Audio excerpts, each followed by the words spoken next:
Good morning students. आज हम लोग का जो नया टॉपिक है वो है साइटोलॉजी। साइटोलॉजी में आज हम लोग पढ़ेंगे सेल का स्ट्रक्चर और फंक्शन आज जो है पढ़ा जाएगा। जो सेल होता है, सेल की बात किया जाए सबसे पहले इसकी एक परिभाषा देते हैं सर रूडोल्फ पीटर्स के अकॉर्डिंग। सर रूडोल्फ पीटर्स ने कहा था, सर रूडोल्फ पीटर, इन्होंने सबसे पहले कहा, इनके अकॉर्डिंग अगर बात किया जाए, इन्होंने कहा कि all living things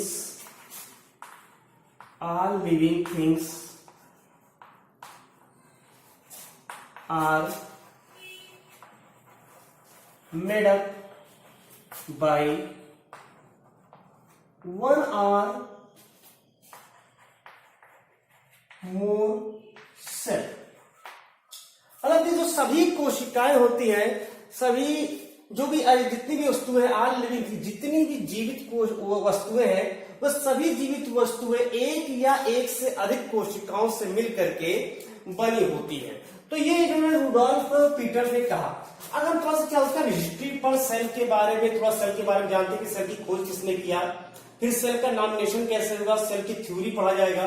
तो सबसे पहले डिस्कवर्ड बाय अगर देखा जाए, जो सेल की खोज किसने किया, तो ये क्वेश्चन दिमाग में आता है कि आखिर सेल की खोज किसने किया, सेल को सबसे पहले किसने देखा।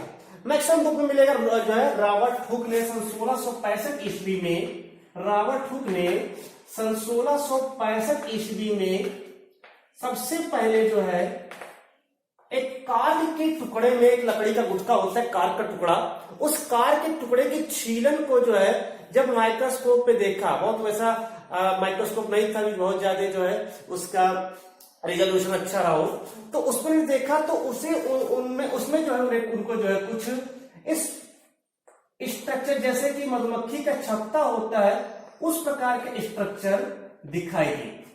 तो इन्होंने इसके लिए शब्द का प्रयोग किया और कहा कि ये जो है एक सेलुला का मतलब होता है एक कंपार्टमेंट। तो बाद में इसी जो सेलुलर शब्द है, एक कंपार्टमेंट है, इसी को कहा गया बाद में सेल। लेकिन एक्चुअल में इन्होंने जो खोज किया था वो वास्तव में लिविंग सेल नहीं था, बल्कि अभी जैसे मैंने बताया कि उन्होंने कार का टुकड़ा लिया और कार के टुकड़े के छीलन में इन्होंने सबसे पहले देखा, मीन्स ये जो था ये केवल और केवल सेल वॉल था, ना कि पूरी तरह से सेल था।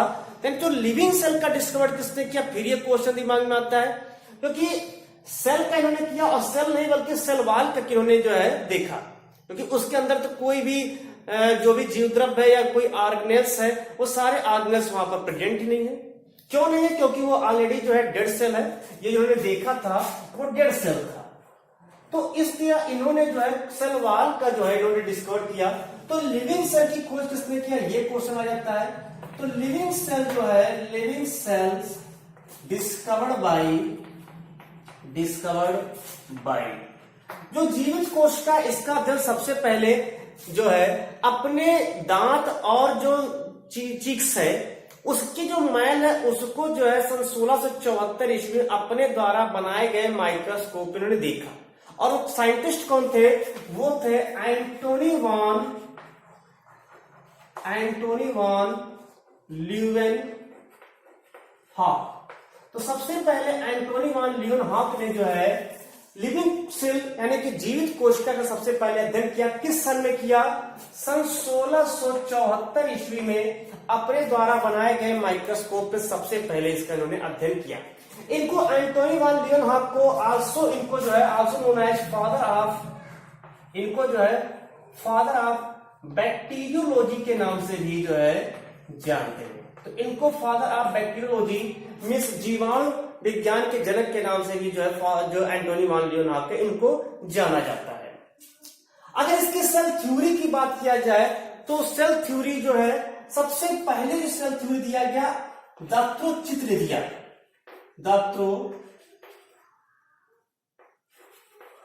दात्रोचित्र ने जो है 1824 ईस्वी में सबसे पहले सेल थ्योरी दिए थे।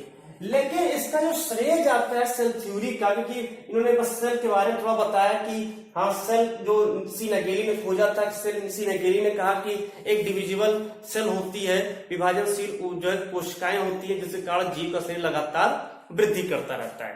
अकॉर्डिंग टू रॉबर्ट हुक या फिर एंटोनी वान लीयरहॉफ ने भी जो है अपने बारे में इस कोशिका के बारे में बताया कि कोशिका किस प्रकार से होती है।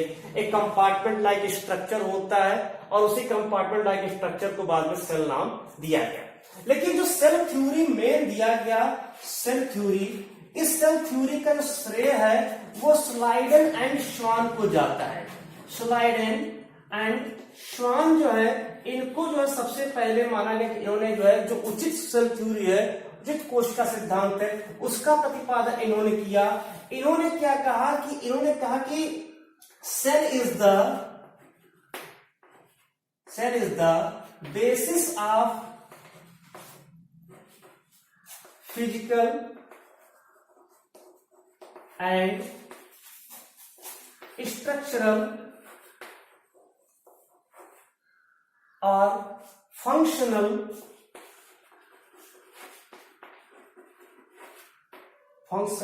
यूनिट ऑफ लाइफ, यहां पर आएंगे।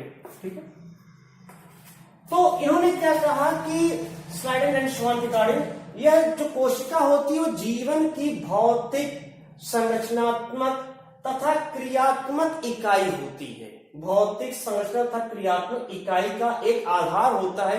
क्या होता है? आधार होता है कोशिका। तो इस तरह से एक छोटी लाइन में कह सकते हैं cell is the structure and functional unit of life. जीवन की संरचनात्मक एवं क्रियात्मक इकाई को जो है कोशिका कहा जाता है। जो कोशिका है अकॉर्डिंग टू, अगर हम विर्चो की बात करें, विर्चो ने क्या कहा? अकॉर्डिंग टू विर्चो ने सबसे पहले एक थ्योरी दिया जिसका नाम दिया ओमनिस सेलुलर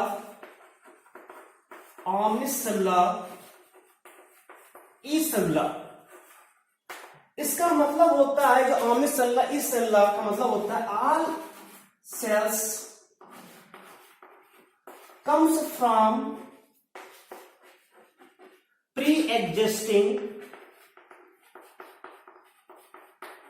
सेल्स, या कह सकते हैं all cells arises from pre existing cells, मतलब सभी कोशिकाओं की उत्पत्ति अपने पूर्ववर्ती कोशिका से होती है। यानी कोशिकाओं की उत्पत्ति अपने पूर्ववर्ती कोशिकाओं से होती है।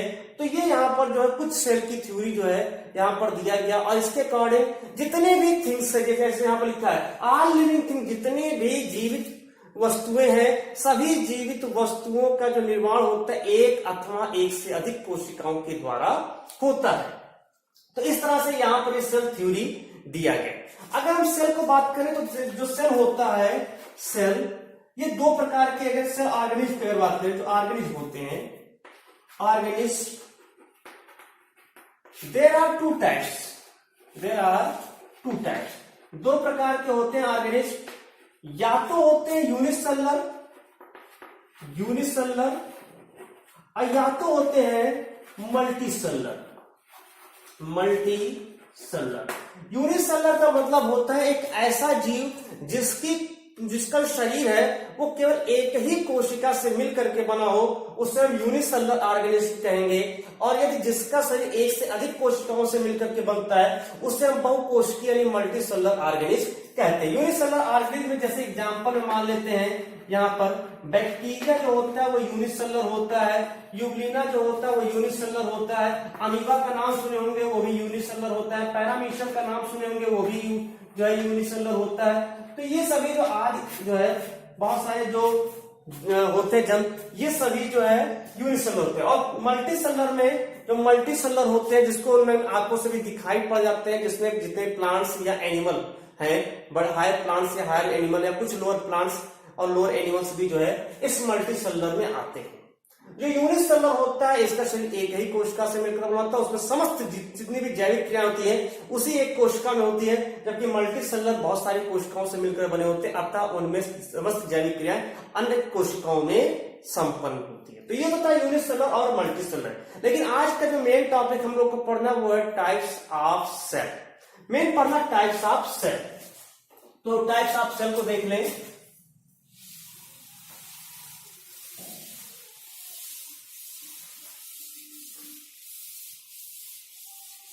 Types of cell,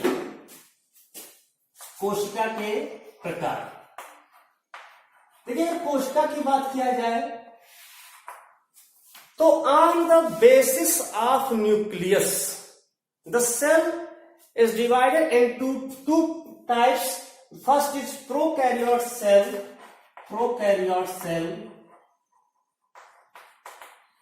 and second is eukaryote cell.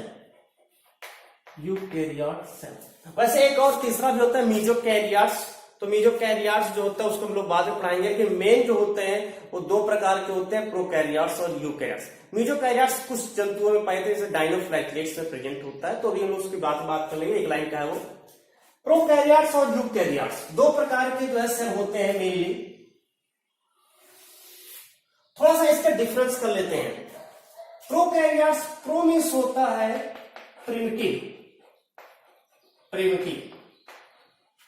Primitive का मतलब होता है आद्य मतलब प्राचीन. कैरियन मीन्स होता है न्यूक्लियस, मीन्स एक ऐसा केंद्रक जो प्रिमिटिव टाइप का है, मतलब आद्य प्रकार का है, प्राचीन प्रकार का है, उसको नाम दिया गया प्रोकैरियोट्स.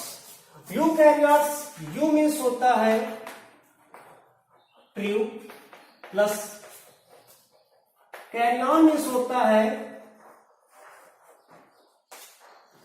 न्यूक्लियस. यानी कि जिसमें केंद्रक वास्तव रूप में प्रेजेंट होता है उसको यूकैरियोट्स, और जिसमें केंद्रक आद्य रूप में पाया जाता है, प्राचीन रूप में. जैसे होता नहीं कि जब कोई चीज बनता है नया, जैसे मान लेते हैं साइकिल ही बना रहा होगा स्टार्टिंग में, तो आवश्यक नहीं कि आज की जो साइकिल चल रही है जो गियर वाली है, रेंजर है, तमाम तरह के हैं, उस तरह की तो थी नहीं. एक नॉर्मल थी, फिर धीरे धीरे उसमें मॉडिफिकेशन होते आज जो है बहुत सारे उसमें फीचर्स आ गए हैं. तो जब पहले कोई चीज बना होगा तो निश्चित रूप से बहुत सारी जो है डिसक्वालिटी भी रही होंगी, बहुत सारी उसमें कमियां रही होंगी. धीरे धीरे उन कमियों को दूर होता गया और धीरे धीरे इस इन्वायरमेंट्स में अडॉप्ट करता गया, और अडॉप्ट करते करते एक जो है यूकैरियोट्स में कन्वर्ट हुआ होगा, ऐसा माना जाता है. तो सबसे पहले हम बात कर लेते हैं इन लोगों को डिफरेंस की.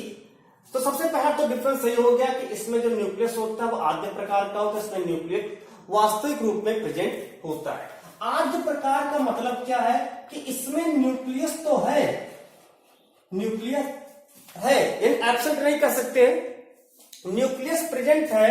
बस न्यूक्लियस है क्या, न्यूक्लियस जो है यहां पर जो है वो अविकसित रूप में प्रेजेंट होता है. न्यूक्लियस जो होता है वो अनडेवलप्ड न्यूक्लियस प्रेजेंट होता है, या अनडेवलप्ड लिख सकते हैं, यानी अविकसित जो है केंद्रक इसमें पाया जाता है.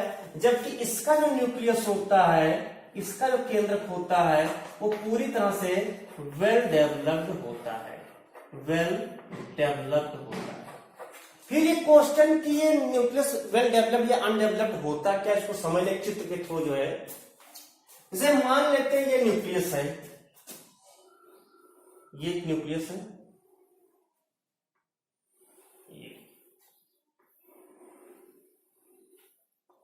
ये न्यूक्लियर मेम्ब्रेन है, न्यूक्लियर मेम्ब्रेन.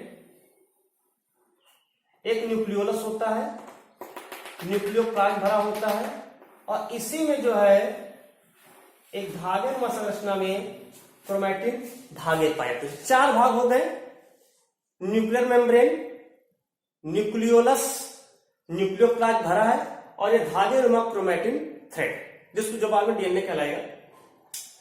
और ये न्यूक्लियर पोर होता है, इसका कोई भी मतलब नहीं, ये मतलब हम पढ़ाएंगे जब प्रोटीन सिंथेसिस पढ़ाया जाएगा. ठीक है, सेकेंड ईयर का वो कोर्स है प्रोटीन सिंथेसिस.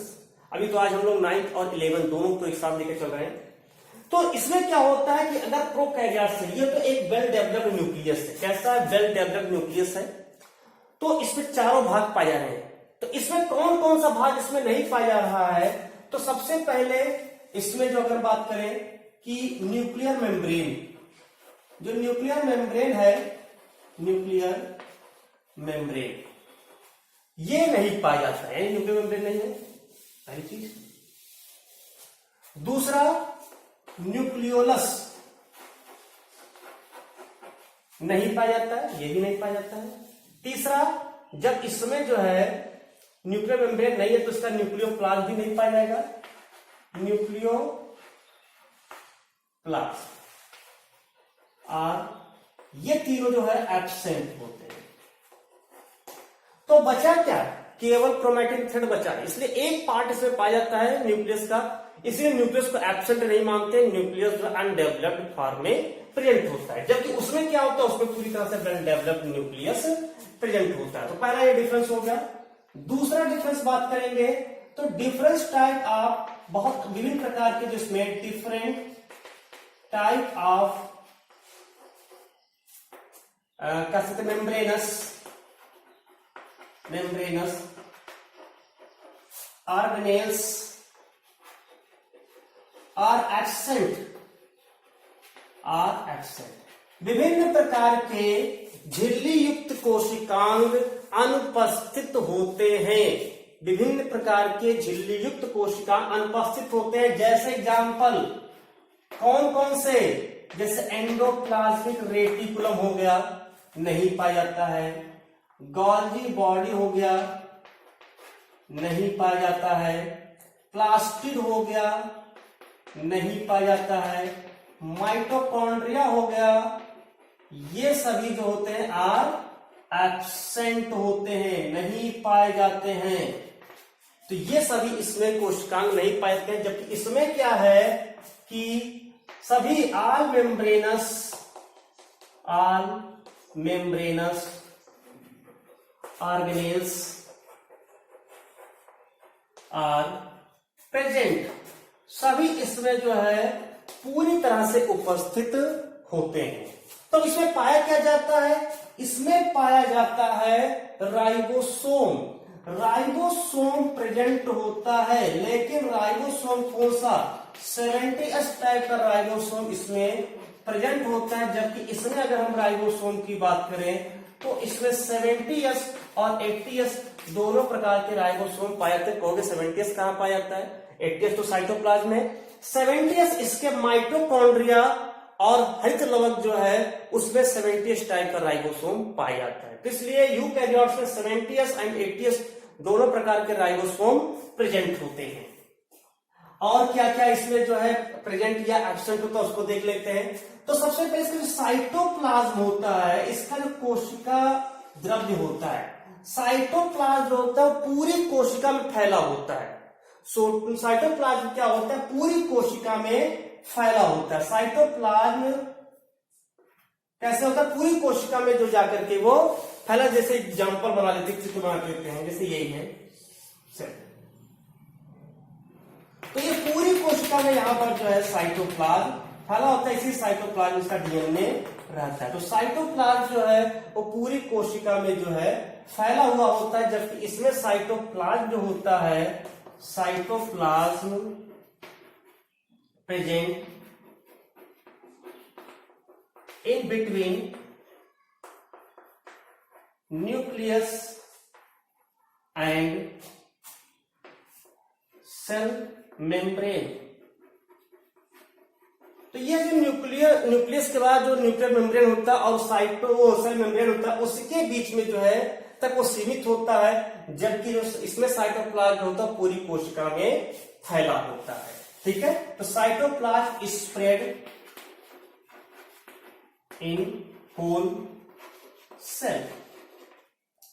अगला इसमें देखेंगे वैक्यूल। वैक्यूल जो होता है, जिसको लोग रिक्तिका कहते हैं, वैक्यूल इज एब्सेंट। इसमें रिक्तिका, जिसको रसधानी भी कहा जाता है, वो नहीं पाया जाता है, जबकि इसमें वैक्यूल्स प्रेजेंट होता है। बट एक चीज और ध्यान दे, वैक्यूल्स प्रेजेंट है लेकिन केवल किसमें, प्लांट सेल में, एनिमल सेल में नहीं पाया जाता है। केवल वैक्यूल है, रिक्तिका रसधानी किसे पाया जाता है, केवल और केवल प्लांट सेल में ही प्रेजेंट होता है। ठीक है, अगर हम रिस्पायरेटरी सिस्टम की बात करें तो इसमें रिस्पायरेटरी सिस्टम जो होता है, क्योंकि रिस्पायरेशन भी करना आवश्यक है, बिना रिस्पायरेशन के कोई जो है जीव जीवित नहीं रह सकता है।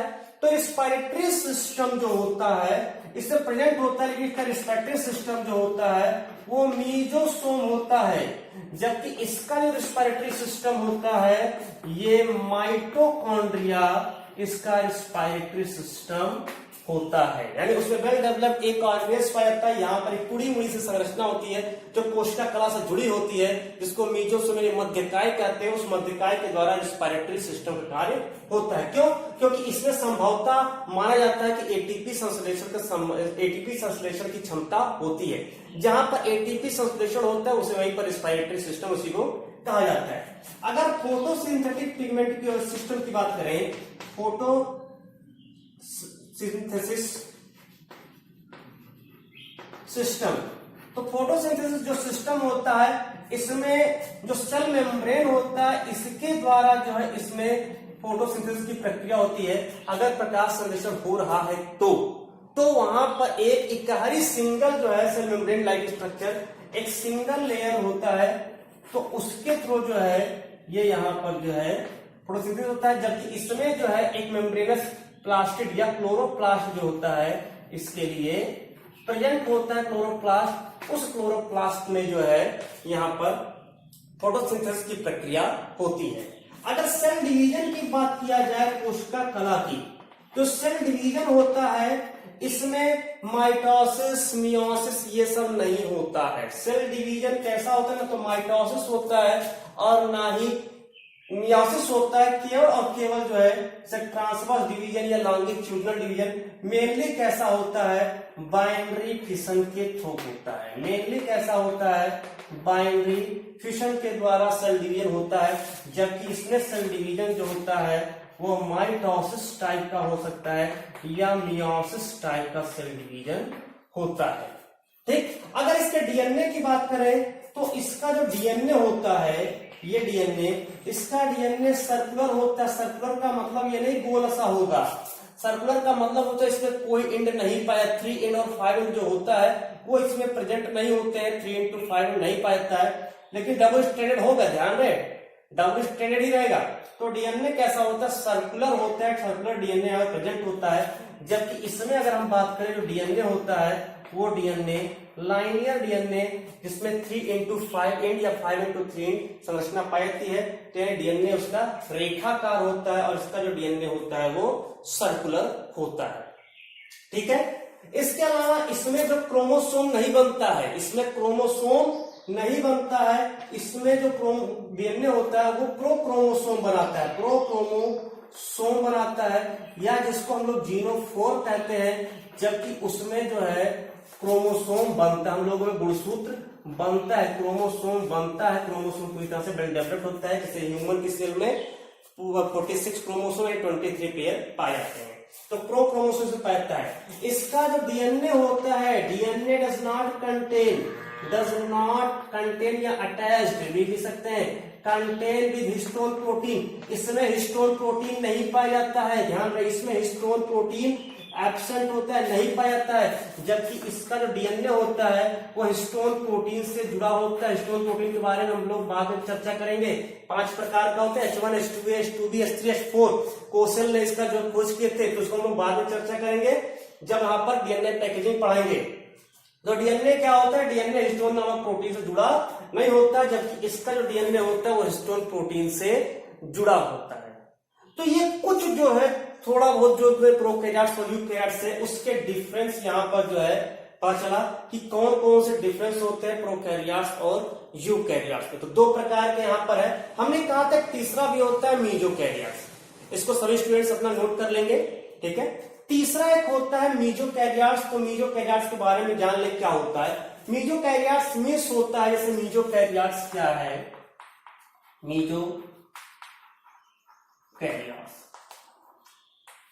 मीजोकैरियोट्स क्या है, प्रोकैरियोट्स और यूकैरियोट्स का एक सम्मिलित रूप है। मतलब इसमें कुछ लक्षण प्रोकैरियोट्स के होते हैं, कुछ लक्षण मीजोकैरियोट्स। मतलब कैसा होता है, तो पहला लक्षण इसमें होता है कि इसका जो न्यूक्लियस होता है, न्यूक्लियस वो डेवलप्ड होता है, न्यूक्लियस डेवलप्ड होता है। अगर न्यूक्लियस डेवलप्ड है तो जितने सब ऑर्गेनेल्स होते हैं सब पाए जाएंगे, यानी इसमें ये चीज क्लियर होता है, ये पाया जाता है, और are membranous organelles are present होते हैं। ठीक है, राइबोसोम भी 70 और 80 दोनों प्रकार का होता है, सब कुछ पाया जाता है, एक चीज नहीं होता है बस। और वो होता है कि मीजोकैरियोट्स में ये पाया जाता है कि डीएनए हिस्टोन नामक प्रोटीन से जुड़ा नहीं होता है। सब कुछ यूकैरियोट्स टाइप का होता है, लेकिन बस उसका भी डीएनए मीजोकैरियोट्स का हिस्टोन प्रोटीन से जुड़ा नहीं होता, और ऐसा पाया जाता है डायनोफ्लैजिलेट्स में। एग्जांपल है इसका डायनोफ्लैजिलेट्स। तो डायनोफ्लैजिलेट्स होता है, ये एल्गी है, शैवाल होता है डायनोफ्लैजिलेट्स, शैवाल है, डायनोफाइसी वर्ग में रखा गया है। जो डायनोफ्लैजिलेट्स इसमें जो सेल डिवीजन होता है वो भी बहुत ही इंपॉर्टेंट टाइप का होता है सेल डिवीजन। डायनोफ्लैजिलेट्स में डायनोमाइटोसिस टाइप का सेल डिवीजन होता है, डायनोमाइटोसिस टाइप का जो है सेल डिवीजन यहाँ पर होता है, तो डायनोफ्लैजिलेट्स रहता है। जो मीजोकैरियोट्स टाइप का जिसमें सेल होता है, नहीं तो ये वैसे देखा जाए इसको छोड़ दिया तो सभी में या तो प्रोकैरियोट्स होगा या यूकैरियोट्स होगा। इसका एग्जांपल क्या है प्रोकैरियोट्स का? तो इसके एग्जांपल में आ जाता है बैक्टीरिया, आ जाता है प्रोकैरियोट्स का, बैक्टीरिया है, साइनोबैक्टीरिया जिसको हम लोग ब्लू ग्रीन एल्गी कहते हैं, ब्लू ग्रीन एल्गी कहते हैं, तो साइनोबैक्टीरिया भी इसमें आता है। और जबकि इन दोनों को छोड़ करके या mycoplasma, gram positive, gram negative bacteria को छोड़ करके जितने हैं सभी यूकैरियोट्स नेचर के होते हैं। ठीक है, तो ये यहां पर जो है रहते हैं। प्रोकैरियोट्स केवल और केवल यूनिसेलुलर होते हैं, जबकि यूकैरियोट्स यूनिसेलुलर और मल्टीसेलुलर दोनों प्रकार के पाए जाते हैं।